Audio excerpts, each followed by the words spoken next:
Hey everyone and welcome to Inside Gaming. Earlier this week, Stadia showed their latest offerings with their most recent Stadia Direct, featuring new games and announcements. But the biggest question here is this enough to keep Stadia alive as the next generation of consoles looms in the distance, or is Stadia on its way out? I have Alanah with me, and we're going to settle this debate. Alanah is taking the sides of, hey, Stadia is actually pretty good.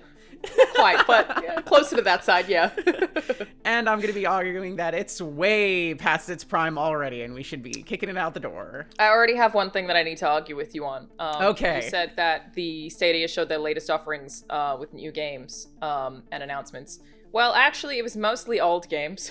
That's true. They have 3 timed exclusives. One that is available now, which I think is Orcs Must Die 3. Orcs Must Die 3, which is a great game series. Fantastic cool. series. Yeah, but otherwise, that's... it's new in quotation marks. Yeah, if you haven't played Sekiro. It, it's new to you. Yeah, it's... Yes. They also have, a batch of new games for Stadia Pro, like SteamWorld Dig 2, Panzer Dragoon, Little Nightmares, The Turing Test, Destiny 2, The Good Old Faithful, and a bunch of others, but all of those are available on other platforms, also mostly for free or for really cheap. So is any of this even worth it anymore? A lot of these games are, 6 months, 9 months, a year, 2 years, 5 years old. And it's like, do I want to play any of these games again? I already have them. I don't want to get Stadia just to be able to play these games instantly. And with a tremendous amount of lag, the service is fundamentally flawed from the get-go. And they had no major support for any of their team. They had no plans. It felt just like a disaster. I kind of feel like Google sometimes maybe thinks that they don't have to play by the same rules as everyone else and they can just get by without a team. That's kind of how it feels. I will say, some of those games are cool. It's not like a bad lineup of games. I particularly love Little Nightmares. If you haven't played that, totally check it out. I really like that game. So yeah, I'm in agreement that as someone who already owns most of these games or has already played them, there is virtually no need for me to get them on Stadia unless I happen to have a pro subscription and can get one of them for free, and it does fully get rid of that download time, because I've said this before, and this is why Stadia is something that I am not on the side of Stadia is good, actually, but definitely on the side of Stadia is actually not that bad and doesn't deserve to die in a fire immediately, because it does work for me, right? I can just immediately hit this game and stop playing it, right? That's how quick that is. And then it just loads in. I didn't have to download this game. I do already own it, obviously, but Guilt, it runs perfectly. I have literally no complaints about any of that. And I know that is really only the case for a small handful of people, which is why it's kind of inexcusable. I guess the Reddit Stadia community, there are a lot of people who have had good experiences for whatever reason. I think it's maybe because I have very fast internet and I'm in LA, therefore my ping is quite good. I can really just go stadia.com, hit play, and launch any video game, and that does function for me really well. And I also feel like that is the future of video games, whether we like it or not. People will talk about latency, people will talk about how insane that might be for a first-person shooter, but I feel like this is the future that we're heading towards, and being able to do that without having to download something is pretty rad. Every time I get to do that, I'm like, damn, that's cool. Right? It really is. It's super cool. However, do you have a data cap on your internet? No. Okay, there's the huge issue. I always feel like, for me specifically, I am a human it works for. I know it doesn't for everyone, but I just kind of always want to point out that people saying it doesn't work for everyone, there's too much lag. I can prove to you over and over and over again, and I did stream it when Guilt first came out, that it does fully function for me with no lag, no frame rate drops, just done. I can play Destiny on Stadia. So I'll say, in the very smallest defense, and against my points entirely, I did get to beta this before it became Stadia, and they had Assassin's Creed Odyssey. And I played it to completion, and it worked. Again, though, for me at the time. Yeah. But I also had really fast internet, and I also had no data caps, which means that for those situations, it works great, but that is not a universal thing. In fact, it's very uncommon to not have a data cap and to have really fast internet speeds. People generally just have enough internet to get them by, and that's about it. Plus, you take a look at ISPs and it's just a nightmare out there. So I don't see this as being something that is viable for the future or any time within the next 5 years even, unless the other half of that, those internet service providers, actually really bring up their game and make this a viable strategy for them. It's just like, hey, we're the ISP for you because we'll allow you to have no data caps for, like they do for Netflix in some situations, or, for Hulu or for streaming in any capacity. If they'd be like, hey, join up with, so-and-so ISP and you can stream Stadia, no data caps. And it's like that would be a killer thing to have, but I don't see that happening anytime soon. In fact, with the offerings of games that they've had and the new additions that they've added to Stadia, this is it. They have nothing. I feel like Google would have to partner with someone to make that an option. And they don't like partnering with people. They like buying people. They do own internet in some locations, and maybe it's part of the Google Fiber rollout plan. I don't know, but I ultimately think you're right. It doesn't work for most people. I mean, I'd be working from home with my family in Australia right now and would have been this whole time during isolation, but I can't because I would not be able to do my job. Because the fastest speed anyone has is 20 down and 1 up. So I literally wouldn't be able to play games with Funhouse. It wouldn't function. There's no way Stadia is going to work in Australia. It works in my apartment, and it's cool that I can play it on my PC and then play it on my phone and then play it on my TV and jump between those 3 things. Full disclosure, Stadia did send me one of their, Chromecast things so that I have the app on my TV. They did send that to me. But it's cool that it works here. It also works at the Funhouse office. I tried it there too. So I can just go stadia.com, play whatever game I want. So I just want to give the perspective of someone who this thing does function for, but globally, not going to happen unless there is some kind of different plan. So forget games for a minute. Let's talk about features. There are none. They did add a new feature. Yes. It makes games even more instant, which is click to play. And they build it as such. Quote, you're a Stadia Pro subscriber. You're watching your favorite YouTube creator play PUBG, and you feel like starting your own game with some friends. Just click the link they've shared in the description and you're playing PUBG instantly on Stadia. No waiting, no downloading, no update. The game starts in seconds. It works with any game you claim with Pro or buy in the store. And the feature is usable on any device that supports Stadia. So that's really cool. But isn't that already Stadia? It sounds like Stadia, but with extra steps. More Stadia. This one's interesting because I was very surprised they didn't launch with this feature, because this is such a great way for Google to make money, is the YouTube integration. This is, I think, what I was guessing would happen from the very beginning is, obviously you're going to have this platform, or you're going to use YouTube as a platform to have people be like, oh, they're playing that game?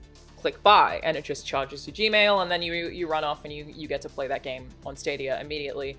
One thing that I think is cool about this that they showed off in the Connect was that you can also join your favorite streamers or whatever's games. But again, it involves you being able to use Stadia as well as anybody else. And also, considering the following that you're going to be, let's say you are that YouTube creator. You're playing this game. Then you're also streaming this game. So you're streaming the game to you, then streaming the game to everyone else. There's only so much bandwidth that anybody can potentially have. So there's another connectivity issue there. And who knows who you're playing with that is going to have a good connection. So it might just drop out, especially things with they brought up Dead by Daylight. And that game is, if you don't have a good connection, it sucks to play. Now anyway, yeah. Like I said, I did stream Guilt just fine. I had no issues with that again. So I just want to just share the perspective of there are people this works for. And I would say if anyone is going to have it work, it is probably going to be YouTubers or streamers who have the setup for it to function. So here's my biggest argument. My biggest argument for all of this is Sony tried to do this first. They tried to do this with PlayStation Now. And which still isn't great. Which one isn't great. And the way they solved that problem was just letting people download the damn games. They solved that entire problem by it's people are having problems connecting to our games and connecting to our servers and staying connected and having a good enough connection to actually make the game fun to play. And if most people are having that issue with Sony, and Sony's been around for a long time in this gaming sphere. They've been here for a while. They know their market. And if they have this issue, and then Google's coming in, it's just we're going to do the exact same thing you did 5 years ago and change nothing. It's just seems so backwards. Meanwhile, Xbox is on this train of, we're gonna have xCloud, but all of Game Pass is download the game. You have the game as long as you have Game Pass. And that is simple. I have so many games to play with Game Pass. It is, a small fee per month to be able to have access to all these games. It cuts out the middleman on a lot of different things. And I just download it and I'm done. And there's tons of small games on there as well. So I download it once and that's it. I'm not pinging another server. I'm not checking to see if I can connect to it, or if my internet goes down, I still have access to it for a certain amount of time. Yeah. But if my internet goes down with Stadia, I have no games to play. I have nothing. I am without a console entirely. In theory, you'd be on your mobile phone and just not use Wi-Fi. To answer the question of like, why did Google think they could do this if Sony couldn't? Sony isn't a gaming company. They have PlayStation, but it is not even close to being their biggest profit earner. So Sony is obviously like, you and I would identify them as like Sony PlayStation, but they sell TVs and speakers, and I think that TVs are still massive for them. They sell other tech. They have PlayStation, but they are not a streaming or gaming company. Google is an internet company. Google exists only on the internet as a platform. It's almost too appealing for them not to. Like, they have the infrastructure to run the most popular search engine in the entire world, and I don't think anyone has any complaints about how Google functions. There's definitely some complaints about biases, but Google fucking works. Shout out to Bing, Ask Jeeves, all the good stuff, Yahoo Answers. I think that Google being an internet company, as well as having Google Fiber and I think they have the most servers in the entire world. I might be wrong. I think Amazon might be up there as well for that, but that's their bread and butter, really. The one thing that means that it would be insane for them not to do it is Google makes all of their money on advertising, and gamers buy a lot of shit. So it's true. We just are an industry in which, like every other industry, has got to be like, hold up, you sold that person that thing for $60, and then they spent an extra $400 on that same thing. I'm sorry, what? Or you gave it to them for free and then they spent $1,000 like Fortnite. It's too appealing. So for Google as a company that makes all of its money in advertising and online advertising, for them to get into Stadia is just way too appealing to get that support there in a way that it wasn't necessarily for PlayStation Now. Like, the stuff that I'm really worried about where Stadia is concerned is playing a game and then getting an ad pop up before I watch a cutscene. I'm worried about what that'll do to gaming, and that is a genuine concern that I have because I can see them wanting to do it. But there is a ton of money in it for them with this click-to-play that will allow people to just immediately purchase something. They can advertise it on everything, and then they can just give you more shit to buy the minute you're already in that ecosystem. So that brings up the other aspect of this that is a huge issue. We brought this up very briefly at the beginning, is a lot of these things are old. By the time Stadia even gets them, I already have them on, PlayStation Plus or games with gold, or, the Epic Game Store giving them away for free. They're like gaming companies, those big, the big giants of games, they're just throwing free games at people every month. And by the time it comes to Stadia, I already have a couple copies of this because every other company is just like, yeah, this is old enough to, make a deal with the publisher and give it away for free. So it feels like they have nothing really that latches on to, what they're doing. And they ultimately fail in that regard. And I did go over to the Stadia subreddit, and user Slaven wrote after the conference, as we saw a lot during the past days, it was potentially Stadia's biggest event. Their first E3-like presentation, the one that followed the PlayStation 5 and Xbox presentation. What we wanted was a vision into the future. New features, new countries, news about what's coming, extended support for current devices, like how mobile today is seriously behind. We got none of that. We got games we already knew were coming. We got one or two older new surprises, lots of small indie stuff. I knew we wouldn't have much, but this is next to nothing. I'm a cloud gaming enthusiast, and I like Stadia, but to me, this is what a presentation looks like when you have nothing of value to say for the near future. And that's how I felt. Yeah. This is what brings me to those, like, yes, Google is a big internet company, but Google also has a ton of failures. They tried Google Video. And they failed so bad that they just decided to say, we have a couple $1 billion lying around. We're going to buy YouTube, and that will be Google Video. Fun fact, though, the way that I got into Red versus Blue was on Google Video before YouTube was even a thing. So all right, fair. It was on Google Video. I watched episodes there every week. That's the only thing I ever remember watching on Google Video, though. Okay. Well, that aside, there's Google Buzz, Google Glass, Google Answers, Google Notebook, Google Wave, Google Nexus, Project even Aura, Google Chromecast, Plus. Chromecast Audio, and Google Plus, of course. It's like, that is a small list of a very much larger list of things that they have tried, really poured a ton of money into, and that ultimately failed. And this just feels like the next big failure for them. Especially with this conference, is that I totally agree with that Reddit post, and that I was like, okay, what I want is to hear how you are improving the service or addressing the criticism regarding the subscription model, or maybe making games cheaper to buy on Stadia than anywhere else. And we got absolutely fucking none of that. The two things that I was like, okay, I'll fuck with that, was the Supermassive and the Harmonix announcements. And we actually didn't get them. They just said they're working with them. But of course, they are also, I just feel like Stadia is still in early access, and they shouldn't have said it wasn't. It still feels like it is. Like, it shouldn't have come out, because I mean, they have Jade Raymond, who was one of the minds behind Assassin's Creed, who's made a bunch of great games appear out of thin air, basically, and they are working with her.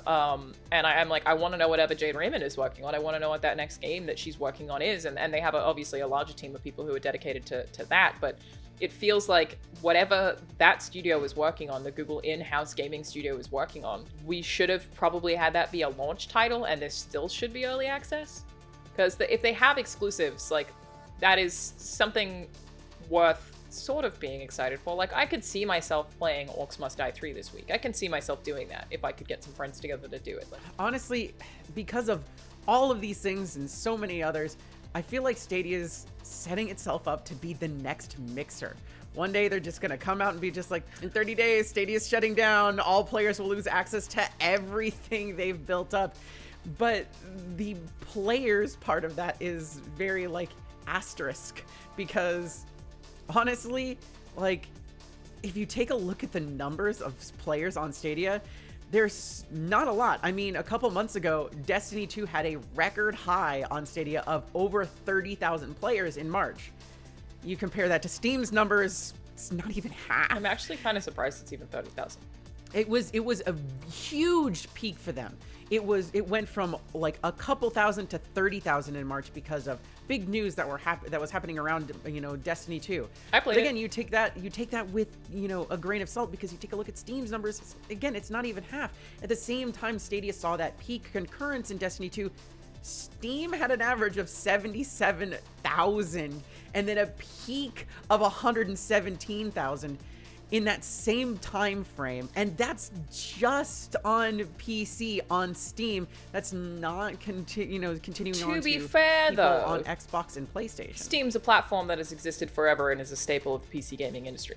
So, like, I feel like that comparison is like, of course Steam is going to do that much better no matter what. I'm surprised Stadia even did that well, and Destiny 2 is a game that I particularly am cool with playing on Stadia as a platform, especially with being free to play. It seems like as much as we really should be moving towards streaming as a viable, source for gaming, maybe not for everyone, but something that we can be building upon, something that we can, use to create a more accessible future for people to be able to play games without actually having those really big, bulky, expensive consoles, which I totally am for. It's just making it more difficult because it's giving the idea, the concept of it, bad press. This feels like that original Xbox One conference all over again, where they either over-explained or they under-delivered, and it's killing the concept, which is heartbreaking. So in my mind, it's not that Stadia's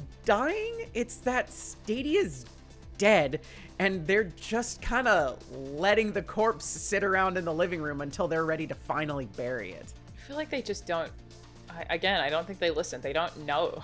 I think you're probably right about it giving, xCloud a bad name, but I think the reality is we don't have a choice where game streaming is concerned. I think that, again, people keep saying it's not the future, we're not ready. We're probably not ready yet, but I think that no matter what, this is what is going to happen. This is going to be how we play video games in a decade. I don't think it matters that the PR is bad, because I think it's going to happen pretty much no matter what. That's how the games industry works. We were like, we don't want games as service, and they're like, cool, we're only making games as service, fuck off. Yeah, I think that that's going to be eventually the gaming industry will force our hands in one way or another. I don't think we're ready for it, and I think if they try and push it right now more than anything, they're just going to get so much pushback from everybody that they're going to put a pin in all of their things. And I think that that's the thing that's going to finally cause Google to bury Stadia is, they're going to keep trying for just a little bit longer, even though they've already, done the damage. And finally, when they realize, well, I guess it's over, the dream is done, they're going to close down. And then in a couple years, when one other company some small company decides to try and figure it out, and they totally figure it out, Google's just going to be like, try it again. We're going to buy them. Well, I mean, that's going to be it. One thing that could is worth noting, and I always try to remember this, just even myself, especially with the Last of Us stuff that was happening, is the games industry is a lot bigger than us. Or rather, the games community, sorry. People who buy video games are way, way, way bigger than people like you and I who talk about video games every day and exist in video games. So you have to think, logically, the amount of people who played The Last of Us Part 2 who never saw the leaks is going to be majority. Vast majority of people will have no idea those leaks ever existed, because they're not that ingrained in this community that when you're in it, you think it's the biggest thing ever. And it's possible that the reason that we're like, Stadia is really stupid, why aren't they listening to any of this, is because they have YouTube as one of the biggest communities ever, and are like, there's some of these people are angry at Stadia and don't like the platform, but let's just get everyone who has no idea about any of that controversy, and if we just start advertising it on videos and tell them that they can play a game immediately by clicking a link, they'll do it. So, it's for the game community, the people who are hardcore, whose sales you probably do want, who are very, very, very invested in the culture. Yeah, to us, it's like, the fuck is this? But maybe if they're going after, the 15-year-olds who watch YouTube every day, we don't matter. That's more people than us. You know what? That's completely true. And that brings up the ultimate final point. We're making this video for everybody out there, so we have a comment section. Where do you fall on this debate? Is Stadia already dead? Is it dying? Or, is there an upswing in the future if they can pull this around? Do you have Stadia? Does any of this interest you in the future? Is xCloud your go-to for everything that's going to happen? Or did they kind of throw everything away when they threw a Mixer away? We really want to know what you thought about everything that Stadia had to offer over the course of its announcement, its creation, and ultimately probably the most disappointing direct in the history of video game journalism. So leave a comment, tell us what you think. Is Stadia for you? Is Stadia good? Is Stadia bad? We want to know, and we want to hear it from you, because ultimately you're the one supporting it, and there's more of you than there are of the two of us. And that's what Google cares about. Yep. So thanks for watching Inside Gaming. We'll see you next time. Bye. Hey everyone, and welcome to Inside Gaming. Recently, friend of the show Jason Schreier tweeted out that video games are too long, and people came out on both sides of this argument ready to fight. But now that this particular Pandora's box has been opened again, we at Inside Gaming think it's about time to find an answer. Are video games actually too long, or is